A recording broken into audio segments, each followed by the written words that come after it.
ำลองของพระสัมมาองค์พระศาสดาพุทธบูชากราบไหว้องค์พระเจ้าฝางอุดมศิลป์ผู้สร้างสรรค์มานานไกลนามอุดมก้องไปสมในฉายาก่อนเป็นวัดร้างโบราณสืบสาน2524พระมหาราชครูเกษราปัญญาปรมาติกาจารย์จากวัดดะไพเชียงใหม่สืบสานเวลาผ่าน131 ปีนานไกลวัดพระบาทอุดมรุ่งเรืองงามตาเจ้าน้อยบุญทาวงศาข้าหลวงบวงเชียงใหม่ปกครองหัวเมืองฟ้าทุ่มเทแรงกายแรงใจทุกชาติพันธุ์รวมใจรักษามัคคี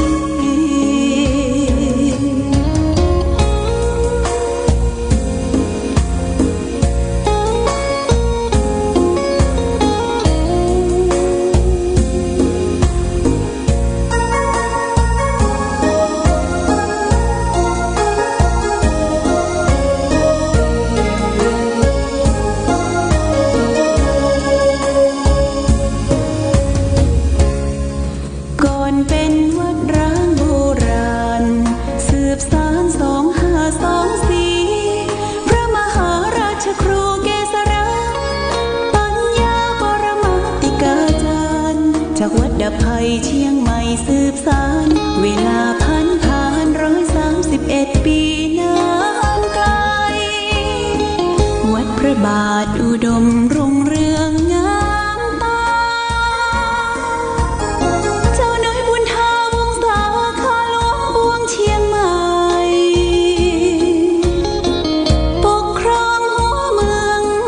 ฟ้าทุ่มเทแรงกายแรงใจทุกชาติพันธุ์รวมใจรักษามัคคี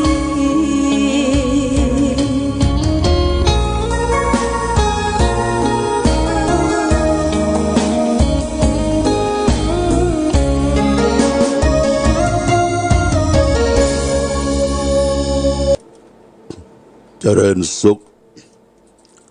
ศรัทธาสาธุชนญาติโยมท่านพุทธบริษัททั้งหลายวันนี้รายการธรรมประทีปส่องต่างก็ได้มาพบปะกับพ่อแม่พี่น้องศรัทธาสาธุชนญาติโยมแห่งครั้งหนึ่ง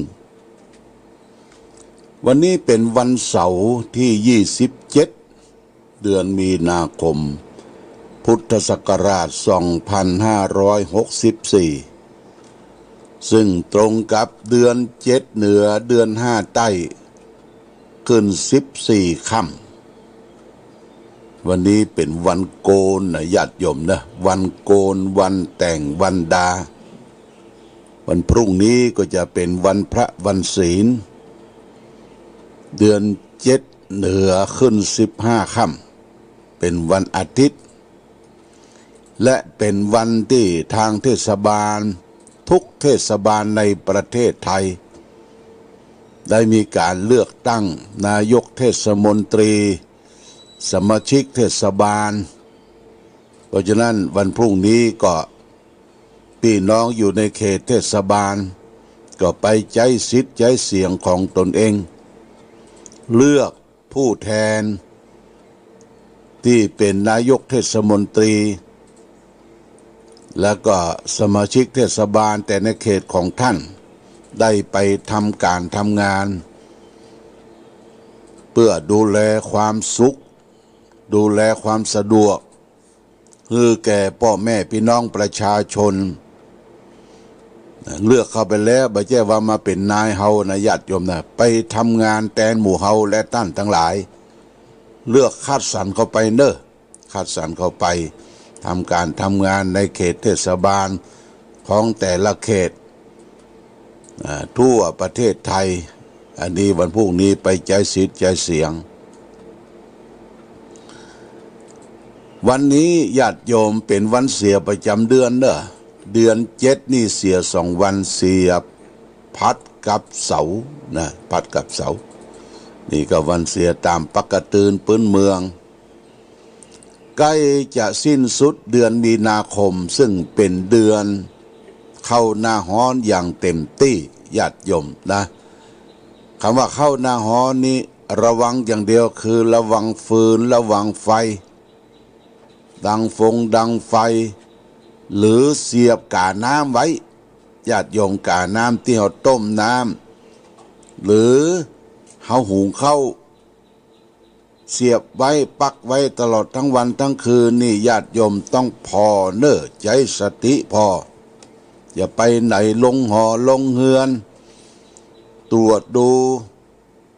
ไฟฟ้าตรวจดูปลั๊กตรวจดูอย่างต่างๆและโดยเฉพาะอย่างยิ่งนั่นก็คือบ้านที่เป็นเฮือนไม้เฮือนไม้นะไฟฟ้าที่เขาติดน่ะเป็นเวลาหลาย10 ปีละญาติโยมมันเก่ามันกร่อนคือว่ามันแตกนะมันแตกมันจะช็อตตรงนี้แล้วก็มันจะและไปทั่วเกิดไฟไหม้อัคคีภัยเกิดขึ้นอย่างที่ปรากฏที่เขาได้หันวัด2 วัดที่ใกล้ๆวัดเฮาเนี่ยคือวัดจองตกจองออกเนี่ยญาติโยมเป็นวิหารไม้ซักเป็นวิหารไม้โอ้สวยจดงดงามพริบตาเดียวเดือนมีนานี่วัดจองออกก็หลายปีละที่ไฟไหม้ญาติโยมเมื่อกี้นาทีนะพรึบมันเป็นไม้ลูกมันเป็นไม้อย่างดีจะต้องระมัดระวังและเผาขี้เยื่อแหมญาติโยมกวาดขี้เยื่อเผาคนเฒ่าไปเผาขี้เยื่อไปเป่าสิควรมือใส่หน้ามันบุบแล้วมือใส่งุบงาบหัวจู้ลงลวดตายไปนะญาติโยมต้องระมัดระวังเช่นเดียวกันทุกฝีก้าวทุกอิริยาบถของเฮาและท่านทั้งหลายนั่นคือควรระวังอย่าไปตั้งอยู่ในตนตัวของความประมาทเมื่อค่ำเมื่อคืนไฟอันใดปิดไฟอันใดเปิดก็ช่วยตรวจดูไฟฟ้าที่เราเปิดตลอดเวลานี่นะมันกินสตางค์เด้อมันกินสตางค์มิเตอร์ไฟน่ะไหลติ้วเด้อญาติโยมอันใดควรปิดอันใดควรเปิดแต่บ่ใช่ว่าปิดเหี่ยมดดับทั่วบ้านทั่ววัดการที่บ่มีไฟฟ้าเมื่อค่ำเมื่อคืนมันมืดนี่ก็เป็นที่แฝงมาของคนร้ายแหมละคนร้ายเสาะมาลักมาจกมาหยิบมาฉวยมันแฝงมากับความมืดหมู่นี้พอค่ำมาตาแตกละจะไปเสาะหางัดแงะของบุคคลอื่นนี่ก็ต้องระมัดระวังเช่นเดียวกันเพราะฉะนั้นญาติโยมท่านสาธุชนสิ่งที่เขาจะเขียนจดจำไว้ก็คือ 1. โทรศัพท์ของหน่วยกู้ภัย 2. โทรศัพท์ฉุกเฉินของโรงพยาบาล 3. โทรศัพท์ฉุกเฉินของหน่วยตรวจพื้นที่ของตำรวจที่เปิ้นมีการฮื้อตัวเบอร์โทรศัพท์อย่างสถานีตำรวจฝางเนี่ยญาติโยมเขาโทรไปเปิ้นก็จะบอกคือเจ้าหน้าที่ที่ออกเวรเจ้าหน้าที่สายตรวจเพราะว่าเมื่อคืนเนี่ยเฮารับเนี่ยญาติโยมนะเฮารับเฮานอนเนี่ยสายตรวจของตำรวจเปิ้นมีทุกที่เด้อมีป้อมมีสายตรวจบ่ชอบมาพากลคนเมาเหล้าเมายาบุบหูตีตาอีลันฟันแทงเกิดความรำคาญเนื้อแก่บุคคลอื่นอย่างเช่นห้องอาหารก็ดีออกมาบุบขวดบุบอย่างนี้นะแจ้งไปเถอะเนอะญาติโยมนะแจ้งไปที่สายตรวจนี่ต้องบอกเสาะแสวงหาเพื่อความสุขแก่อาณาประชาราษฎรของเราทั้งหลายนะ ต้องศึกษาโดยญาติโยมอันนี้เรื่องของบ้านของเมืองของความเป็นปกติสุขวันนี้วันเสาร์ญาติโยมนะก็จะมีการปฏิบัติธรรมประจำวันเสาร์การปฏิบัติธรรมนั้นญาติโยมบ่ใช่ว่าเขาจะไปนั่งกันภาวนาไปเดินจงกรมจงแข้งขาลากบ่ใช่การปฏิบัติธรรมคือการไปทำหน้าที่ไหว้พระสวดมนต์ทำบุญฮือทานรักษาศีลแล้วก็พบปะสังสรรค์อูจาสนทนากันนะการไปปฏิบัติธรรมบ่จะไปเล่าขวนนะญาติโยมบ่จะไปเล่าขวนคนอื่นติชินนินทาเล่าหน้าจาขวนคนนั้นคนนี้อันนี้บ่ใช่ปฏิบัติธรรมละเป็นการเรียกว่าบ่ได้ปฏิบัติธรรมก็คือการไปทำลายความสุขของคนอื่นบางคนนี่ญาติโยมนะมันติดนิสัยเนี่ยมาคั้นอยู่ที่ปากยิบเงียบใครอู้เรื่องใครยกตนขึ้นมาคนอื่นจะเสียหายอย่างไรบ่สนใจบ่นำพาละขอได้ได้จากวันหนึ่งก็พอใจละนะการการจานี้ต้องระมัดระวังเรียกว่าลิ้นไม่มีดุกนะลิ้นบ่มีดุกมันกระดกได้มันได้ญาติโยมเพราะฉะนั้นจะไปเข้าใกล้กันเขาได้ยินว่าคนนี้มันบ่ดีมันกำกระโชกโคกห้ากำคิงหาบาไอกำแจ้งหักสักกระดูจะไปเข้าใกล้ญาติโยมหนีไกลอันนี้คือเรื่องกำกำจาบางคนมาเข้าข้างตัวเก่ายกยอตนเองคนอื่นชิบหายบอกว่าญาติโยมนะชิบหายบอกว่าแต่ว่าขอให้ตัวเนี่ยดีมือ5 นิ้วจี้เปิ้นไปนิ้วเดียว4 นิ้วเข้าตัวนี่ก็ลำบากเพราะฉะนั้นขอให้ได้ปฏิบัติธรรมให้ใจจุ่มใจเย็นหลีกเล่นจากการคบหาสมาคมเปิ้นฮือว่าปลีกวิเวกพ่องญาติโยม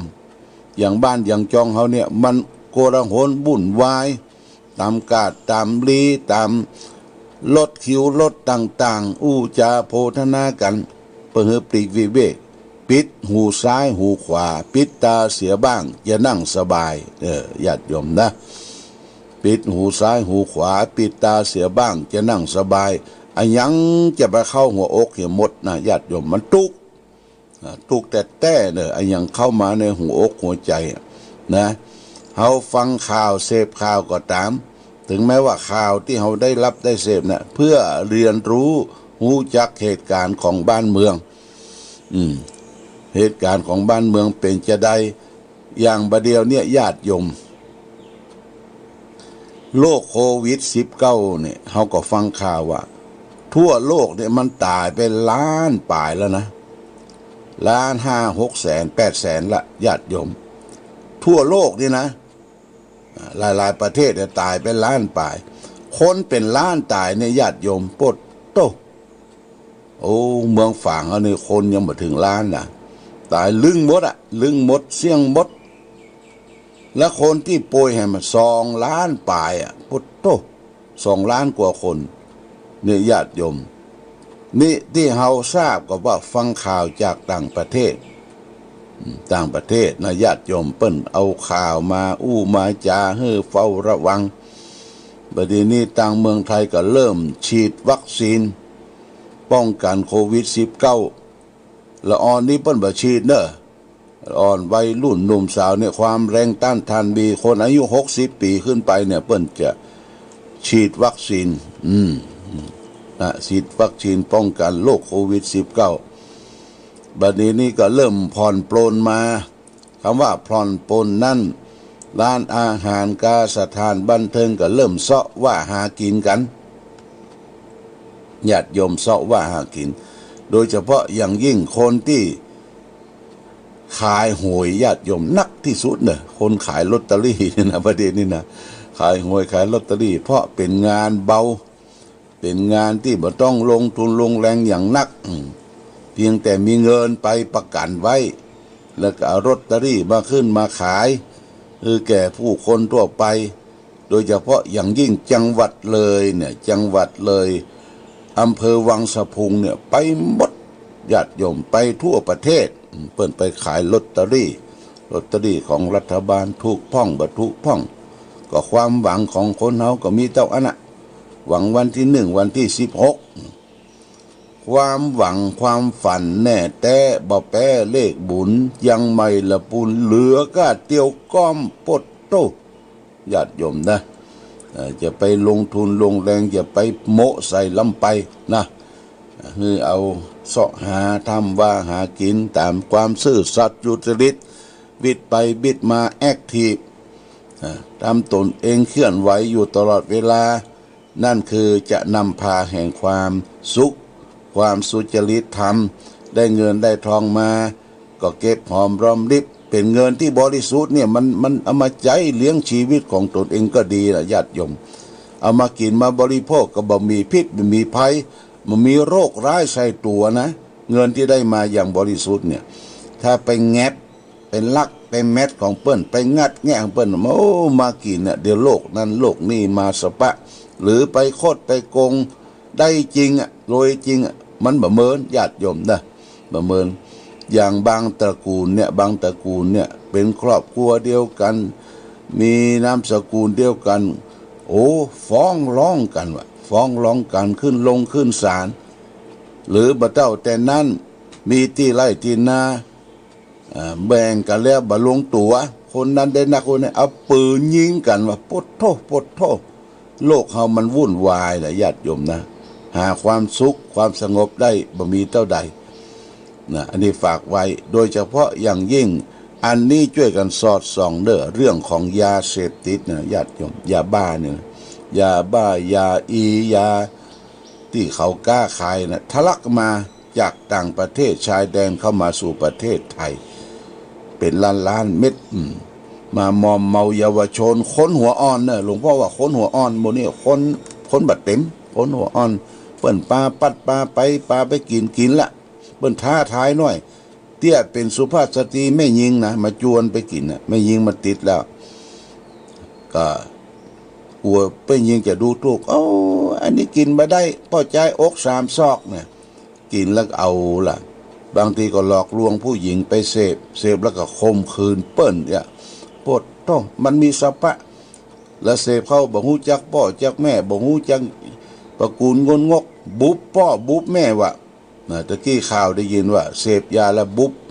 แม่ก็บ่แจ้งข่าวนะอินดูลูกไปแจ้งข่าวสุดท้ายนี่มันบ่ไหวละจนตาทะลักออกมาตาถลนออกมาเนี่ยญาติโยมอันนี้เรื่องของยาบ้าเนี่ยกินแล้วเป็นบ้าเป็นวินใจหินใจป๊อดต้องช่วยกันสอดส่องดูแลมีที่ไหนให้แจ้งตำรวจแจ้งสายตรวจญาติโยมสายตรวจตำรวจเนี่ยเขาบ่ต้องบอกเยอะบอกว่าเนี่ยมีอย่างนั้นอย่างนี้เกิดขึ้นเขาก็แจ้งไปญาติโยมท่านสาธุชนวันนี้เอาธรรมะมาฝากญาติโยมท่านสาธุชนธรรมะทางสุขใจที่จะได้นำไปประพฤติปฏิบัติเอาเรื่องของมันเป็นกรรมของเขามันเป็นกรรมของเขาอันนี้ก็เปิ้นบอกว่าเมื่อมีอย่างเกิดขึ้นกับตัวเองหรือเป็นเรื่องร้ายเรื่องดีแล้วคนเรามักจะไถ่โทษสิ่งอื่นภายนอกจากด้วยตัวเองทำให้วุ่นวายไปหมดน้อยคนนักที่จะปักใจเชื่อว่าสิ่งเหล่านั้นเกิดจากการเหตุที่ตัวเองทำมีตนเป็นบ่อเกิดแห่งสิ่งนั้นสิ่งนี้เวลาเจ็บไข้ได้ป่วยแทนที่จะคิดอ่านแทนที่จะมันเกิดจากตนเองได้เพราะบริหารตนเองบ่ถูกไปกินของพิษพ่องของแสลงพ่องอิริยาบถบ่สม่ำเสมอพ่องหรือปล่อยเนื้อปล่อยตัวมกมุ่นกับการงานมากเกินไปเหล่านี้มันเป็นต้นกลับไปคิดว่าผีสางนางไม้ทำโทษและชะตาราศีบดีเจ้าป่าเจ้าเขาทำร้ายถ้าจะคิดแค่ก็คิดแค่ที่สิ่งภายนอก ด้วยการบนบานสานกล่าวเทวดาบูชาพระเคราะห์เป็นต้นอันเป็นการแก้ที่ผิดจริงอยู่มันอาจจะให้ผลดีในทางจิตใจแต่เป็นภาวะที่บ่เหมาะสมกับภาวะของผู้นับถือพระพุทธศาสนาซึ่งเป็นศาสนาที่รับรองเหตุทุกสิ่งทุกอย่างมีเหตุมีผลฉะนั้นทางที่ถูกต้องแก้เหตุด้วยหลักธรรมคือเลิกทำเหตุที่จะให้เกิดเป็นผลร้ายเสียบอกว่าทางกายวาจาและจิตใจก็ตาม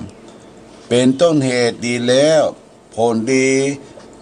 ย่อมเกิดขึ้นตามมาส่วนผลร้ายที่เกิดแต่คนในปัจจุบันเนี่ยมันอาจจะเกิดจากเหตุผลบดีที่ทำไว้แต่อดีตก็ได้จงงดมาจงอดทนก้มหน้ารับกรรมนะญาติโยมรับกรรมต่ออันจะสำเร็จเสร็จสิ้นไปเสียชีวิตอนาคตสลดใจไพโรจน์ด้วยเหตุนี้เพราะปรากฏการต่างๆเหล่านั้นบ่มีประโยชน์ในมันเป็นกรรมของเขากรรมมุนาวัตติโลโกสัตว์โลกย่อมเป็นไปตามกรรมกรรมคืออย่างญาติโยมกรรมคือการกระทำของคนเฮาบ่ใช่กระทำเฉพาะในปัจจุบันในอดีตกรรมนะเป็นภพเป็นชาติสืบสานมา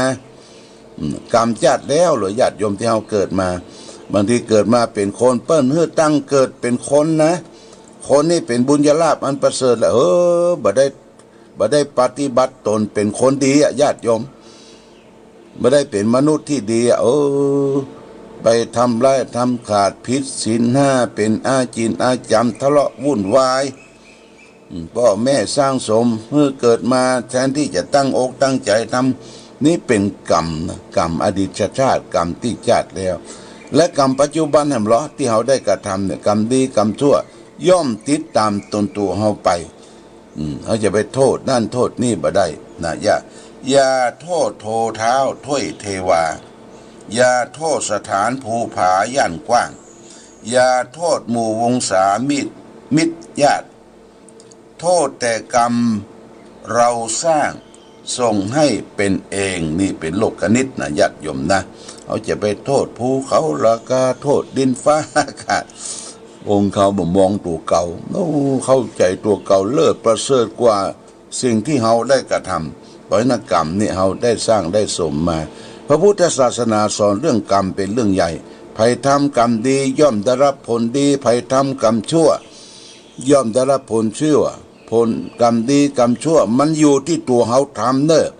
อยู่ที่ตัวเขาทำเกิดอย่างพ่องเกิดจากทางกายเกิดจากทางวาจาและเกิดจากทางจิตใจถ้าเป็นอกุศลกรรมนั้นทางกายก็ฆ่าสัตว์ตัดชีวิตลักเล็กขโมยน้อยยิบฉวยของบุคคลอื่นและประพฤติผิดในกามดื่มสุราเมลัยในทางกายนะทางวาจาก็เป็นคนอู้ปดมดเท็จเลาะและบ่เป็นความจริงเก็บเอากำเหนือกำไต้ไปสาธยายปากยุนวันค่ำเนี่ยญาติโยมนี่คือทางกายทางใจก็คือคิดโลภอยากได้ของคนอื่นคิดพยาบาทปองร้ายคนอื่นเขาและเห็นพิษไปตามทำนองกลองทำคิดว่าทำดีบ่ได้ดีทำชั่วได้ดีเป็นต้นญาติโยมนะนี่ฝากไว้เอาละญาติโยมท่านสาธุชนจะว่ามีพี่น้องต่างบ้านเพอพระบ้านศพร้องบ้านหงละปูนเนอปั้นมาเอวทัศนศึกษามาแวะที่วัดประบาอุดมดูด้านด้วยการนำของแม่สายคำอุสาปันแล้วก็แม่บุญทวีหลายแม่เปิ้นมาหาก็ได้ต้อนรับขับสู้มาพักฉันกาแฟน้ำร้อนที่สำนักปฏิบัติธรรมวัดประบาอุดมเสร็จแล้วก็ลากันไปปุ้นพดเถียวปุ้นแม่สลองแม่จันไปรีแลกไปแล้วก็ไปมั่วกันที่ปุ้นแม่สายแล้วปุ้นว่านะแต่ว่าโทรไปหา7 โมงยังอยู่ที่7 โมงเมื่อคืนอยู่ที่แม่สวยก็คงจะกลับไปถึงบ้านโดยสวัสดิภาพแล้วเนาะพี่น้องบ้านหงเนาะบ้านหงละปูนขออนุโมทนาโดย มาเอวบ่เอวได้ก็เอาสตุ้งสตางค์ปัจจัยมากินมาทานเป็นค่าไฟฟ้าของสถานีวิทยุชุมชนวันนี้ก็จะมีคณะญาติโยมบ้านปงหนองบ้านปงสลีเวียงป่าเป้าเวียงป่าเป้าโดยการนำของพ่อบุญธรรมคือว่าออกจากปุ้น6 โมงเก่งประมาณสัก8 โมงก็จะถึงละเชิญก่อนเชิญมารับประทานน้ำชงกาแฟอย่างต่างๆที่บนวัดพระบาทอุดมแล้วก็ก้อยไปแล้วก็วันนี้ญาติโยมผู้ปฏิบัติธรรมก็ขึ้นวัดขึ้นวัดว่าปฏิบัติธรรมการขึ้นวัดน่ะจะไปขิ้งเครียดญาติโยมจะไปขิ้งเครียดอันนั้นอันนี้นะคือทำใจให้สบายคนทำใจสบายเนี่ยคือคนบ่มีทุกข์บ่มีทุกข์จะไปหอบทุกข์มาตัว